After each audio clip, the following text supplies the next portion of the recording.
जो जो हमें रास्ता में मिला था फिर वो भज्जिया आत्मनाई बाकी। अरे बेटी मैं बोल तो रहा हूँ वो भज्जी ही था, वो कोई आत्मा वात्मा नहीं थी। भज्जी जिंदा है, भज्जी सही सलामत है, कुछ नहीं हुआ है उसको। मेरा दिल तेरे नाम हो चुका है। हाँ? तेरे दिल से मेरा दिल जुड़ चुका है।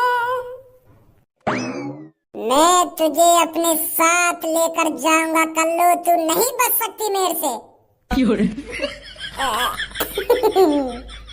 बता देगा पापन ने।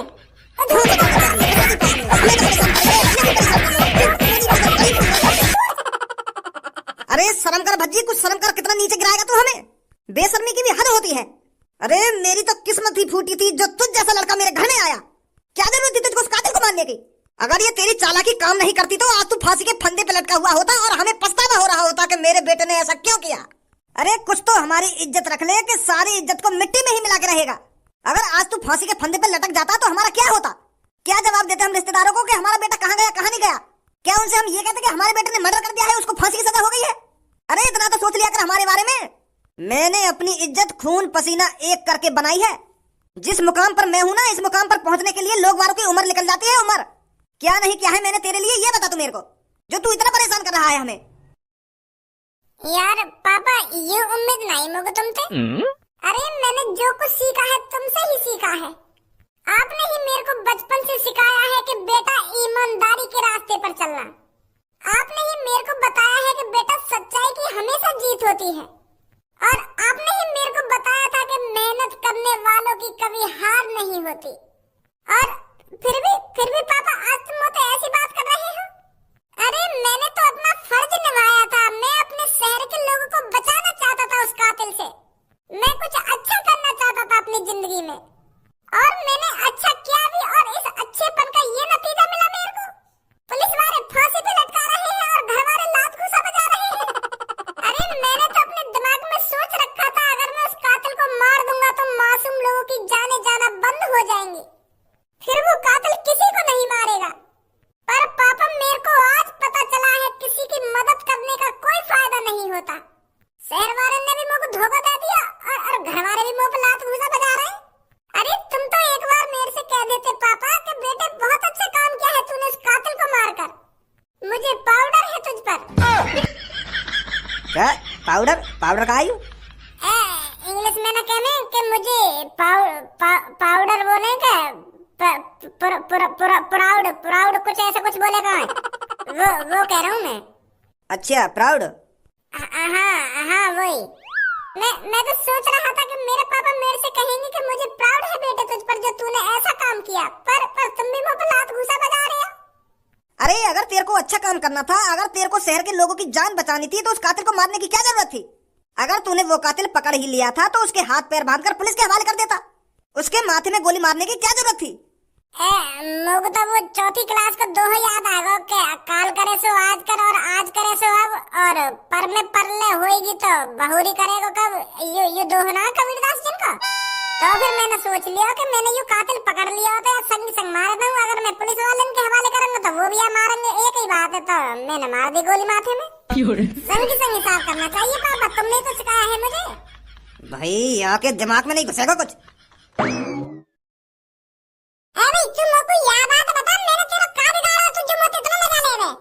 अरे मजा लेने को मैंने का तेरी गाड़ में वरिया कर दी है। ए मुझे इतना मजा काहे को ले रहा मैं, इतना मजा काहे को ले रहा मैंने कब मजा ले लिए। तो 5-6 दिन तो मैं जेल में बंद हूँ, आज फांसी पर लटकने से बताऊं तो मजा कब ले लिए मैंने। अरे मैं तो यूं कहना चाह रही हूँ तुम लोग काहे उठा रहा बाहर कि मैं तुझको अपने साथ ले जाऊंगा, मेरी आत्मा कल्लू को पकड़ने आई है, ऐसा तो कर रहा तू बाहर। तेरी बात न सुनकर यू डन करे मैंने सुनी नहीं तू मेरे बारे में कहा कह रही पूरा मर सब होते। अब तो भज्जी की गर्दन टूट गई होगी, अब तो वो फांसी पर लटक गया होगा, अब तो वो मर गया होगा, अब तो बाकी आत्मा आसमान में भटक रही होगी, ऐसा कर रही होगी वैसा कर रही होगी। अब कोई फायदा ना रोने का, अब कोई फायदा ना अफसोस मनाने को, ऐसा तो कर रही तू वहाँ पे। तू तो बहुत बुरी कारीगर है। अगर मैं सच नहीं मर जाता तू तो मेरी ऐसी बुराई करती रहती हरदम, मेरी पूनम में भड़काती रहती। अरे हमने तो न्यूज में बढ़ो के आज बुड्ढे को फांसी होगी और हमको यूं भी पता ही कि वो बुड्ढा तू ही है, तो यही बार कह रही मैं ऐसा। तो थोड़ी यूं भी दुआ कर सके कि हे भगवान भज्जी बच जाए, भज्जी वहाँ से कैसे न कैसे करके बच निकल जाए, ऐसी भी दुआ कर सके तू तो और ही बोल रही वहाँ पे खड़ी हुई। क्या अब तो भज्जी लटका दिया होगा फांसी पे, क्या अब तुम्हारी गर्दन टूट गई होगी, ऐसा तो कर रही तू। और हम तो कह रही है कि मोते मजा काई गुले वे, मजा ले रहे हम तो। चल तेने कल्लू डराए तो तू हमको काई को डरा रहा हो फिर? अरे तुमको काई को डरा रहा हूं? तुम तो खाना का भाग गई, मैं तो तुम्हें बता नहीं पा रहा हूं कि मैं मरा ना हूं। इतने नहीं तो पूनम में लेके भागी के भाग पूनम। सुनी तेरे वहां पे मेरी एक आध बात, मैं तो ये कारीगर भगाना चाह रहा हूं वहां पे। ओए ऐसो ज्यादा मुझे कारीगर मत करा कर, फेरल लवली लगा रही हूं मैं अपनी गाल पे। अब गोली हट जा रही है मेरी गाल, कारीगर मत कह दिया मुझे आज के बाद। अरे तू अपनी गाल पे कुछ भी पोत ले, यूं रहेगी ऐसी की ऐसी। चाहे तू फेरल लवली लगा ले या गाल बॉस लगा ले, ऐसी की ऐसी रहेगी यू। लगा रही है फेरल लवली गाल पे, कारीगर।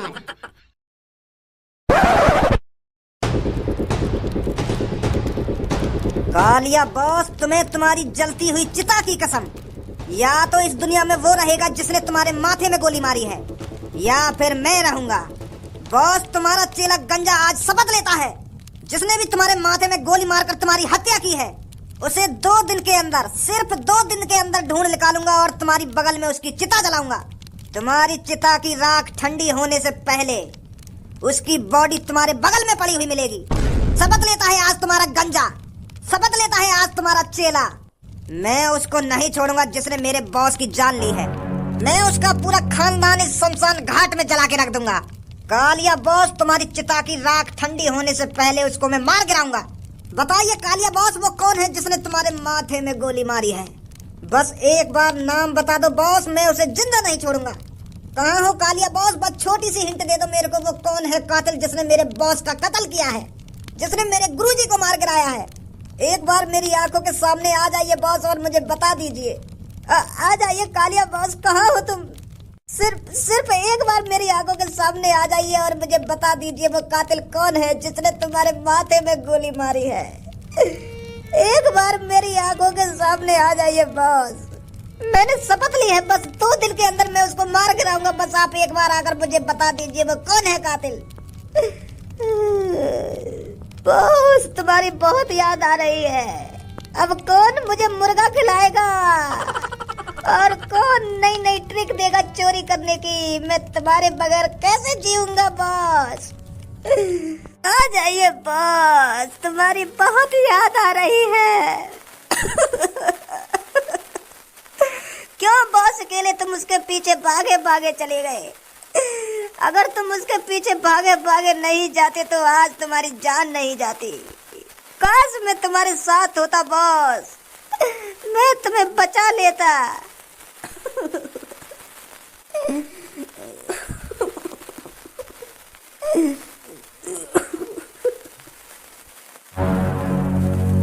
आप मेरी आंखों के सामने आइए या नहीं आइए, मेरे सामने आकर बताइए या नहीं बताइए, पर मैं उस कातिल को ढूंढ निकालूंगा। जहां तक मेरा दिमाग सोच पा रहा है, मुझे पता है कातिल कौन है और किसने तुम्हारे माथे में गोली मारी है।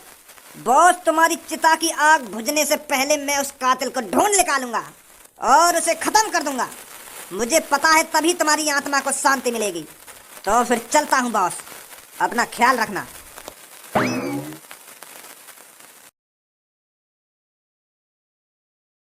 मुझे तो सोचने में भी डर लगता है कि मेरा बेटा एक कातिल है, उसने एक इंसान को मारा है।